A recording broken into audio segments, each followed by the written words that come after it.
Lewis Carroll'un yazdığı Alice Möcüzələr Diyarında kitabı o dönəm üçün, uşaq ədəbiyyatı üçün demək olar ki, inqilab sayıla biləcək tamamilə yenilikçi bir kitab idi.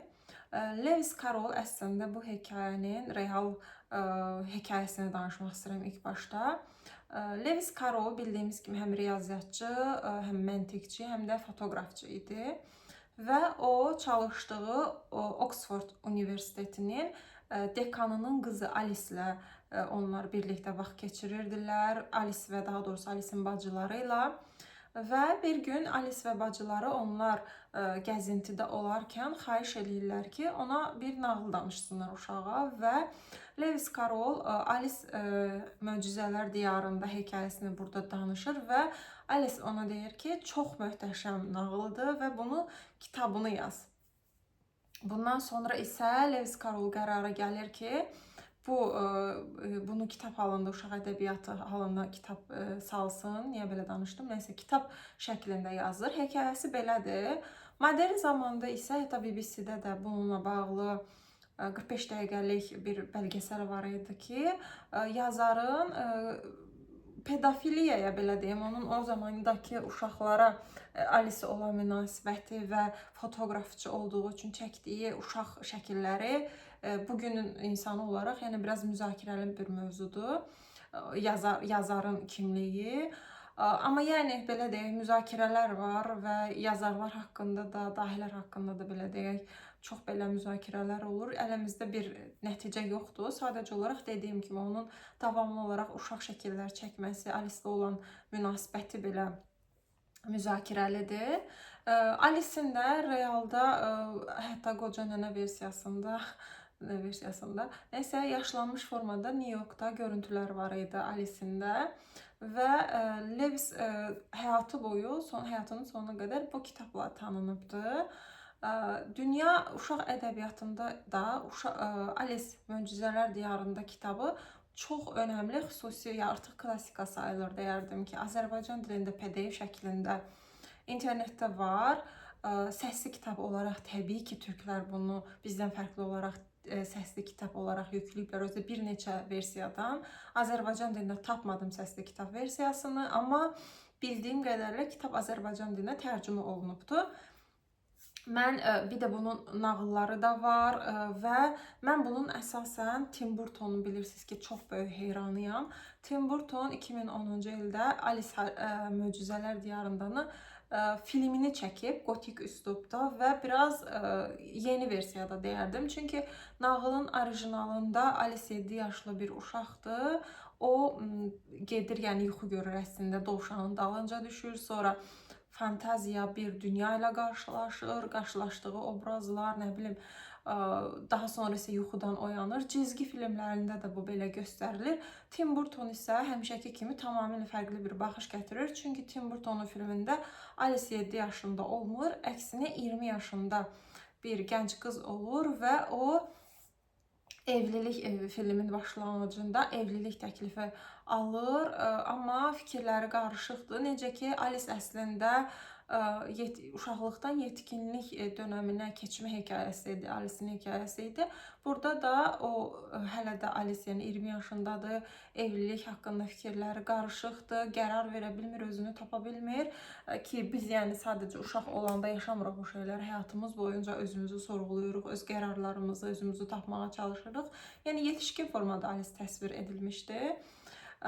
Anime nədir? Gotik üslub mənim ümumiliklə tək Alice yox, bütün demək olar ki, Tim Burton'un bütün filmlərinə heyranam və eləcə də bu filmini çox bəyənmişdim. Həmişəki kimi, məsələn, kitabda papaqçı var idi, çox yan obrazı idi, o qədər də əsas rolda deyildi, amma filmdə deməli Johnny Depp, hansı ki, demək olar ki, Tim Burton'un 80% filmlərində Johnny Depp baş qəhrəmanı oynayıbdı və yaxud da ki, Anne Hathaway var idi, məsəl üçün, Ağ Kraliçanı təmsil eləyirdi. Kitab haqqında danışsaq, nağılda dediyim kimi Alice 7 yaşlı uşaqdır və o bir fantaziya dünyasını kəşf eləyir. O dünyada gah irilir, zamanla bu arada, zaman o dovşanın arxasınca gedəndə düşür başqa bir dünyaya. Gah çox böyük olur, gah çox kiçik olur. Nə bilim, danışan, görünüb itən pişiklər, danışan heyvanlar, yəni bir çox metaforlar var nağılda. Əsasən mən niyə anime deyirəm? Əsasən Tim Burtonun filmindən danışsaq, deməli Alice həmən evlilik təklifi aldığından sonra fikirlər qarşı evlilik təklifini qəbul eləmir və gedir bir dovşan görür onsuz da, hansı ki o dovşanı da ondan başqa heç kim görmür və dovşanın arxasınca düşür. Beləcə yeni dünyanı, fantaziya dünyasını kəşf eləmiş olur. Burada mənim əsasən diqqətimi çəkdiyim mövzu yazarın, dediyim kimi, məntiqşünas, həm fotoqrafçı idi, həm Oxford Universitetində riyaziyyatçı idi, həm də məntiqşünas idi. Bu kitabda əsasən demək olar ki, məntiqi, normları, cəmiyyətdəki normları ironik şəkildə sorğulayan, absurd şəkildə qarşılayan bir əsərdir. Və burada da Alice dünyaya, başqa bir fantaziya dünyasına düşəndən sonra birinci iksir içir və bu iksirlə çox balacalaşır. Daha sonra keks olur, onun üstündə yazılır ki, mən keks yeyir, bu səfər çox böyüyür. Və orada Chelsea pişiyi olur. Məsələn, Chelsea pişiyi gah görünür, gah itir. Qərarsızlıq anında çıxır, amma insana, məsələn, bir qərarsızlıq anında nəsə aydın, tamamlanmış bir fikir demir, natamam fikirlər səsləndirir, seçim eləmir. Çünki seçim deyilən bir şey də yoxdur, məntiq də yoxdur. Kitabın da, filmin də əsas özəlliyi mənə xoş gələn normların, belə deyim, üsyanı idi, normlara üsyan idi. Məsələn, davamlı olaraq normallıq tənqid edilirdi ki, cəmiyyətin normallığı nə idi? Məsələn, çay süfrəsində biz zaman metaforu var idi, məsəl üçün. O çay süfrələri özü həyatın monotonluğu, eksistensialist, belə deyək, boşluğu təsvir edilir. Çünki o çay süfrələri davamlı olaraq təkrarlanır. Zaman orada dayanmış olur, zaman algısı dayanmış olur. Belə oxuma eləyirik. Daha sonra məsələn oradakı dovşan, hətta kapitalist zamanda yaşayırıqsa, deyərdim ki, məsəl üçün o hiss olur, həm gecikmişli hiss də yaşayırıq ki, filan şeyə gecikdim, davamlı olaraq insanı tələsdirmə. Dovşan nə edir? Film boyunca da, kitab boyunca da deyir ki, tələsirik, vaxt qalmadı, tələsdirir. Onsa dovşan özü də heyvan olaraq sürətli qaçan bir heyvandır və zamanın təmsilidir. Vaxtın getdiyini, artıq yetişdiyini, artıq, çünki Alice uşaqlıqdan yetişkinliyə keçəcək, zaman gedir, onun təmsilidir dovşan. Alice dovşanın dalınca düşür, belə deyim, zamanın dalınca düşür, böyüyür. Çox qəşəng metafor idi burada, özəlliklə dovşanın seçilməsi. Sonra papaqçı var idi. Papaqçı tamamilə, yəni yenə də deyirəm, nağılda çox yan obraz idi. Bu qədər baş obraz Johnny Depp'in canlandırdığı qədər əsas obraz deyildi. Burada Johnny papaqçı anormal kimi, absurd kimi bizə göstərilir. Yəni dəli, belə deyək, dəli deyilir onsuz da, filmdə də ona dəli deyilir. Və əslində dəli deyilən papaqçının digərlərindən fərqli olaraq sadəcə algısının fərqli olduğunu və yaxud da belə deyək, yanaşmasının fərqli olduğunu deyirik ki, fərqli yanaşması olan, baxış tərzi olan, algısı olan insanlar cəmiyyətin normları tərəfindən dəli olaraq adlandırılırlar və filmdə siyasi, belə deyərdik, motivlər də var. Qırmızı şahzadə və ağ şahzadə var ki, bunlar bacıdırlar. Qırmızı şahzadənin özəlliklə başı görürük, çox iri formada başı olur. Bu bildiyimiz patriarxal, belə deyim, patriarxal nədir? Diktatorun təmsilidir. Bunu V for Vendetta'da da demişdim, portretlərdə, özəlliklə Kivlərdə diktatorlar yarı tanrı olaraq təsvir edilir və Yunan mifologiyasında Herakldan və s. də, Axildən də biz bunu görə bilərik. Yarı tanrı, ölməz, məğlub edilməz bir obraz yaradırlar diktatorlarla. Burada da o diktatorluğuna, Qırmızı şahzadənin diktatorluğuna vurğu eləmək üçün onun başı çox böyük bir formadadır və o papaqçını, yəni nəyi, papaqçı nədir? Cəmiyyətin normlarını qəbul eləməyən, dəli adlandırılan bir adamdır. Papaqçını əsir alır, həbsə atdırır. Yəni o cəmiyyətin belə deyək, diktatorun qoyduğu qayda qanunları əzən və yaxud da qarşı çıxan şəxsi qısıtlayırdı, həbsə atdırırdı və Alice'in buradakı vəzifəsi, bu filmdəki Tim Burton'un filmdəki vəzifəsi papaqçını xilas eləmək və Qırmızı Şahzadəyə qarşı vuruşmaqdır. Qırmızı Şahzadəni məğlub edib, deməli o dünyanı, bu fantaziya dünyasını diktatorluqdan azad eləyib, onun yerinə bacısı olan Ağ Şahzadəni keçirməliyik. Ağ Şahzadə isə Qırmızı Şahzadənin əksinə olaraq, Qırmızı Şahzadə yəni kitabda da, animasiya, mən niyə animasiya deyirəm, film boyunca da davamlı olaraq başını kəsin deyir. Yəni ən xırda bir şeylərdə bir ilk onu gördüyümüz zaman belə filmdə başını kəsin deyir. Yəni diktator belə deyim xüsusiyyətləridir. Və Ağ Şahzadə isə bunun tamamilə tərsinədir. Çox sevgi dolu, belə məstan, matı bir tipdir, amma çox pasiv və gücsüzdür. Makiavelist təzədən oxuyanda məsəl üçün Makiavelli nə deyirdi?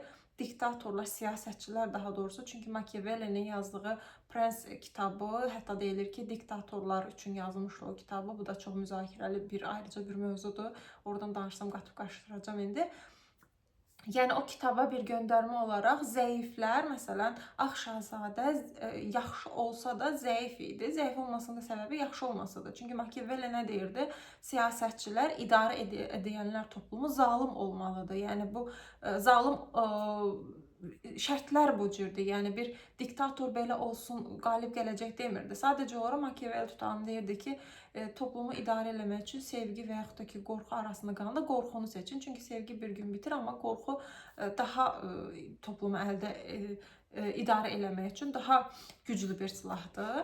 Və biz də bilirik ki, diktatorlarda həmişə nə edirlər? Toplumu qorxu ilə idarə edirlər. Buradakı Qırmızı Şahzadə tamamilə diktator obrazındadır. Onun, yəni bacısı, yenə də deyirəm, sonda hansı ki, müsbət bitir.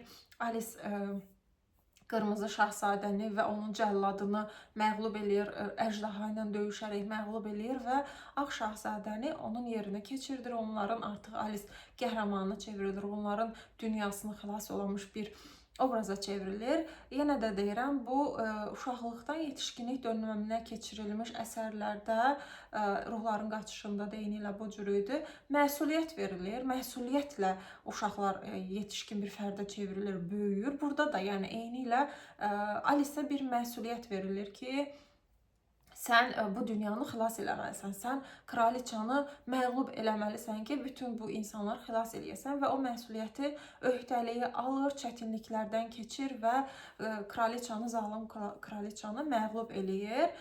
Bir də çox möhtəşəm idi həqiqətən, vizual olaraq da Tim Burton'un o gotik tərzi bütün filmlər demək olar ki, gotik üslubdadır.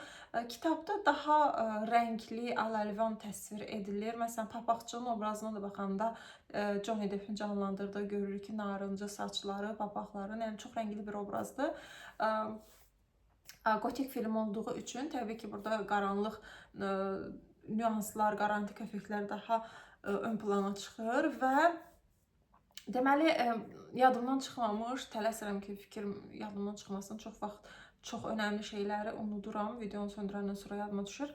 Tələsirəm, bunu da deyim. Deməli, tibbdə Alice Möcüzələr Diyarında kitabından adı əslində sindrom var, belə bir sindrom alınıb. Nəyə görə bu kitabdan götürülüb? Xatırlayırsınızsa, Alice bu fantaziya dünyasına düşəndə ya çox böyüyürdü, keks yeyib çox böyüyürdü, ya iksir içib balacalaşırdı. Belə bir xəstəlik var imiş ki, insanlar uşaqlıqda özəlliklə özlərini əşyalardan ya çox böyük görürlər, ya da kiçik görürlər. Bunun da əslində bir çox nə deyirlər, elementləri, bir çox göstəriciləri var. Bunlardan birisi, məsəl üçün, belə qeyd götürmüşdüm ki, qeydim yoxdur. Nəysə, qısaca qeyd götürmüşdüm, təbii ki, tapmadım.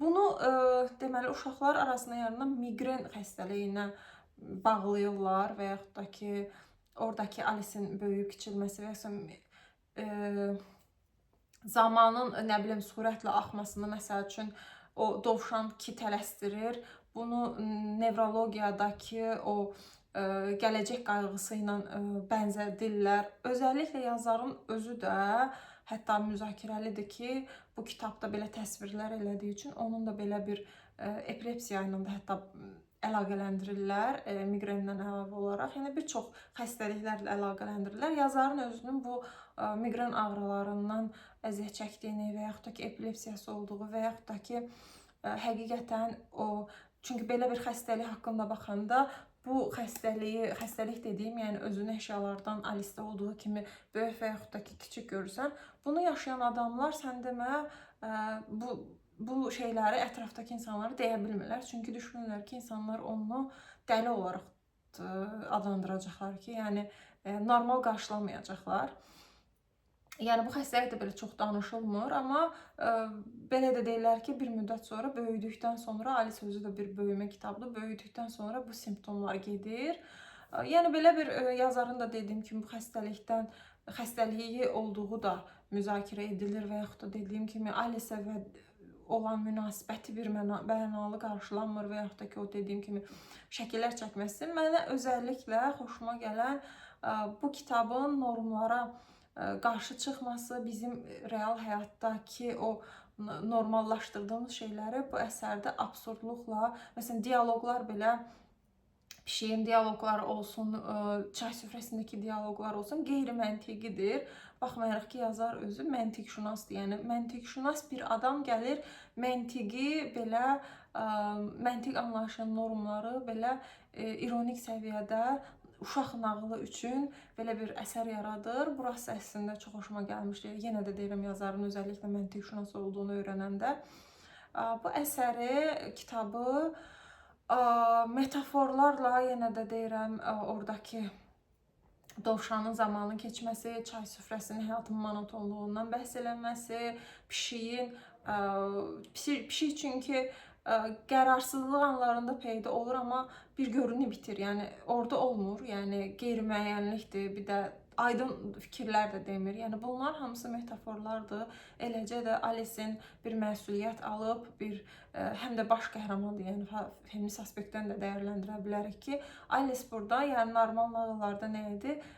Kişi obrazları, oğlanlar dünyanı xilas edirdi. Burada bir Alice, bir qız uşağı gedir fantazi dünyasını, fantaziya yaradılmış bir dünyanı, əjdahanı öldürür, kraliçanı, toplumu, insanları, oradakiləri xilas eləyir. Yəni bu kitab hər tərəfli oxunan və çox müzakirə olunan və olunmalı da olduğunu düşündüyüm bir kitabdır. Nağılları da var dediyim kimi, çox uşaq səviyyəsində, uşaqlar üçün, uşaqların təxəyyülünü inkişaf elətdirmək üçün bildiyimiz kimi təxəyyül, fantaziya qurmaq qabiliyyəti uşaqlar üçün çox önəmlidir. Hansı ki, biz böyüdükcə o cəmiyyətin normlarına, məsələn, orada bu arada yadımdan çıxdı, norm dedim. Kartlar var idi kitabda, nağılda ki, Tim Burton'un da filmində görürdük. O kartlar cəmiyyətin, sistemin normlarıdır. Yəni o normlarla idarə olunur dünya. Ona uyum sağlamayanda, uyğunlaşmayanda sənə dəli deyirlər şeydəki kimi, papaqçı kimi, papağı dəli adlandırırlar çünki. Və yaxud da ki, Alice'in davamlı olaraq mən kiməm sual verməsi, bədənin hətta o böyük keçirməsi belə o yetişkinlik dönəmindəki bədəndəki baş verən dəyişimliklərlə əlaqələndirilir. Yəni tamamilə bir böyümə prosesi. Çünki mənə həqiqətən keçən dəfə özümdə fikirləşirəm ki, böyümə başqa bir filmə baxmışdım. Təbii ki, ziyalı fikirlərim yenə coşmuşdu.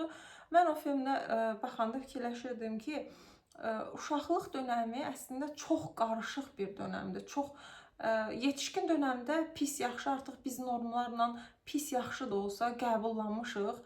Bəyənsək də, bəyənməsək də o normlarla yaşamanın bir təhər yolunu tapmışıq. Amma uşaqlıq dönəmindən yetişkinlik dönəminə keçid o qədər ağrılı bir mərhələdir ki, yəni sən o normlara uyğunlaşmalısan, özünü kəşf eləmisən, psixoloji olaraq özünü kəşf eləməlisən, bədən olaraq dəyişirsən. Yəni bir müddət sonra bədəndə o qədər də dəyişimlər getmir, amma hardasa 12, 16 yaş arasında, xüsusilə bədəndə olsun, qız uşağı olsun, oğlan uşağı olsun, cinsəlliyini kəşf edirsən. Yəni çox qarışıq bir, çox ağrılı, sancılı bir dönəmdir.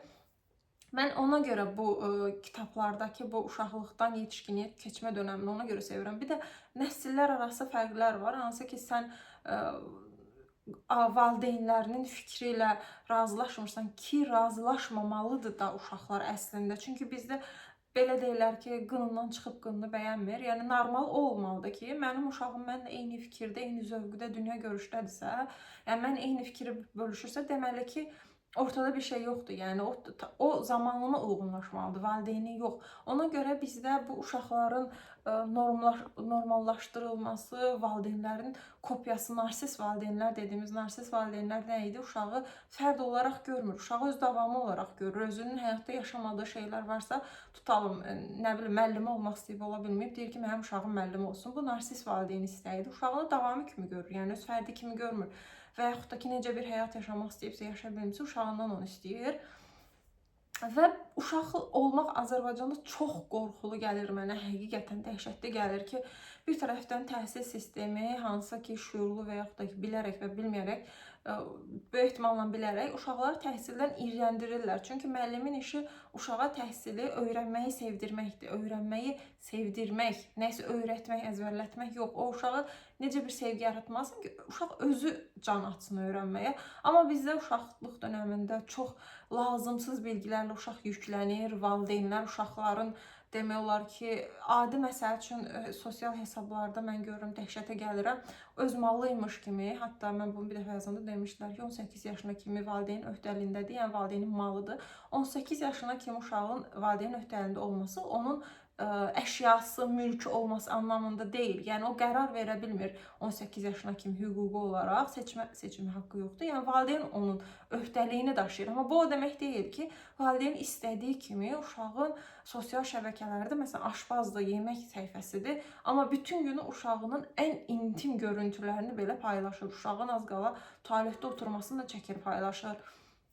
Azərbaycanda uşaq olmaq, yenə də deyirəm, məsələn, Almaniyada belə deyil, məktəbdə belə video çəkə bilməzsən məktəb ortamında. Bizdə uşağı məktəbə göndərirsən, idman müəllimi göndər, çox dəhşətli gəlir mənə ki, idman müəllimi oradan videosunu çəkir, dərsə göndərirsən, müəllim videosunu TikToka çəkir, paylaşır.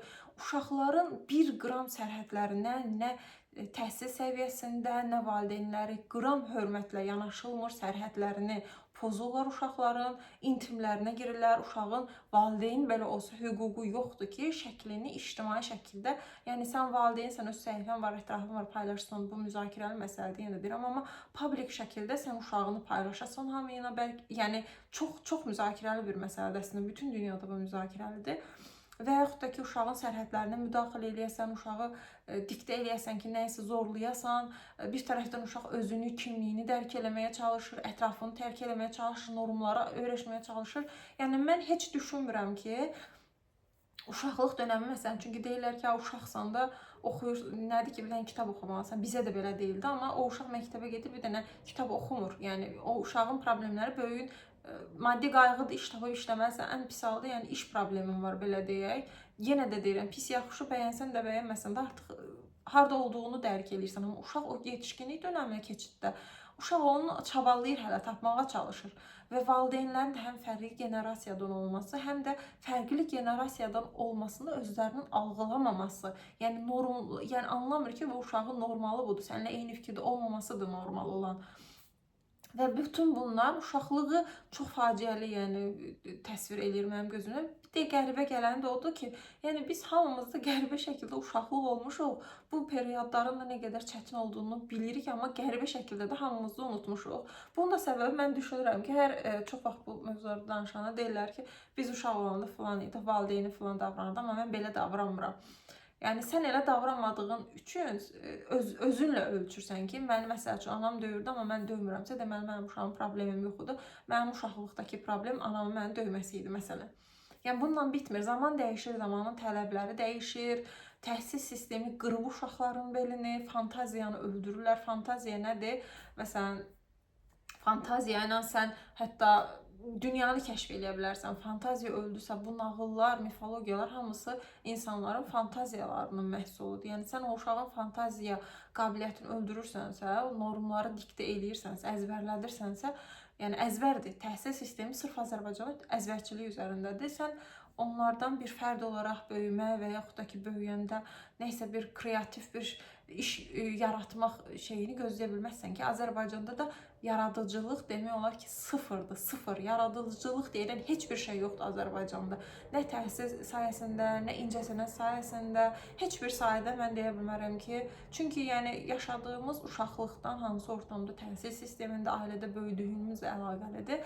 Və buna görə Alice düşünürəm ki, yetişkinlik dövründə keçən o ağrılı prosesi bizə rəngli dünyalarla, belə mistik fantaziya vizualları ilə bizə təqdim edən çox önəmli, çox möhtəşəm bir kitabdır və eyni ilə Tim Burtonun filmini mütləq ki, məsləhət görürəm. Özəlliklə düşünürəm ki, uşaqlar sevəcək və bu tip filmləri, ümumiyyətlə kitabları da oxuyanda uşaqların daha çox baxdığın şeyə sorğulanmasını sevirəm ki, yəni nə anladın? Orada tutalım pişik görün, o pişik niyə elə idi? Təbii ki, bizim və yaxud da akademik səviyyədə və yaxud da ki, yaş məsələsi vardı. Yəni 30 yaşında bir qadınla 10 yaşlı uşağın analizi eyni ola bilməz. Bunları nəzərə alaraq yenə də sorğulatmağı, düşündürtməyi öyrətmək lazımdır. Oxumaq yox. Oxudun sinifdə, okey, birlikdə oxudun, sonra oxuduğun şeyi müzakirə edin ki, mən bunu anladım, sən nə anladın?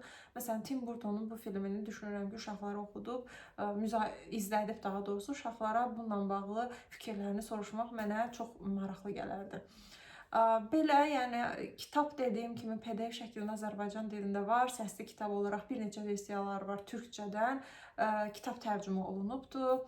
Tim Burtonun və filmini ki, mütləq ki, izləyin, amma ki, digər cizgi filmlərini də istəsəz, yəni uşaqlar üçün 12 dəqiqəlik, nə bilim, çox versiyaları var əslində, izləyə bilərsiniz. Bu da deyəcəklərim bu qədər. Ümid edirəm ki, nəsə yadımdan çıxmadı, yox çıxmadı. Deyəcəklərim bu qədər.